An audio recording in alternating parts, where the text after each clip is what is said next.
자, 끊어읽기까지 되었다면 말은 자연스러워져 있을 겁니다. 하지만 그 외 연기를 하는 배우들이 갖는 몇 가지 문제들이 있습니다. 오늘은 그 문제들에 대해 몇 가지 예시와 문제 해결법을 이야기하려 합니다. 첫 번째 문제. 기초가 끝나서 말하는 것은 명확해졌으나 자기 목소리로 말을 하지 않고 발음을 잡기 위해서 혹은 다른 이유로 본인 목소리로 말하지 않는다. 기초 말하기 훈련에서 본인 목소리를 찾지 못하면 진짜 말할 때와 다르게 연기할 때 꾸며낸 목소리를 사용할 수밖에 없고 그런 배우 본인이 불편함을 느끼게 되고 그것은 듣는 이 혹은 관객에게도 그대로 전달됩니다.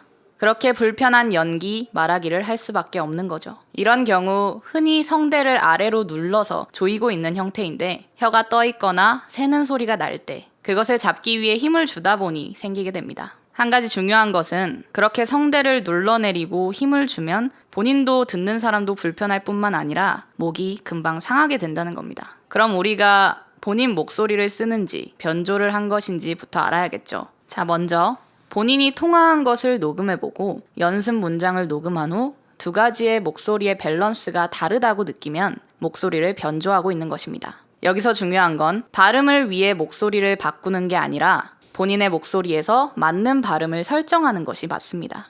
본인이 본인 목소리를 내고 본인의 발음을 찾을 때 그것이 개성이 되고 배우라는 것은 개성을 잃어버리는 순간 무엇인가 꾸며내고 누군가를 따라하는 순간 관객의 관심 밖으로 밀려나게 되어 있습니다. 만약 본인이 목소리를 변조하는지 판단하는 게 힘들다면 사실주의 연기 아카데미에 한번 방문해 보시길 바랍니다. 왜곡된 목소리를 내는 것은 성대 접지, 호흡의 양, 횡격막의 압력 등 여러 가지 문제가 있고 그것을 고치는 방법 또한 여러 가지가 있지만 동영상에선 다 설명드릴 수 없는 점 양해 부탁드립니다. 자, 그럼 이제 본인이 목소리를 변조한다고 판단되는 분은 일단 자신이 최근에 했던 이야기들을 하다가 중간중간 교재의 한 부분을 툭 던져보는 겁니다. 여권 발급 어디서 하냐고 하니까 강남구청으로 가라는 거예요. 맞은편에 있다고. 인생의 잔인함을 보기 싫어하는 분들을 위해 이 얘기 역시 다르게 끝낼 수 있습니다. 진짜 본인이 하는 말 중간에 툭툭 교재나 대사를 던져보면서 목소리가 변하는지 체크해보고 변하지 않는다면 그것이 본인의 것이니 그 밸런스로 말하는 것, 연기하는 것, 그것이 아주 중요합니다. 요즘은 더 극사실주의 연기를 표방하기 때문에 목소리가 왜곡이 있다면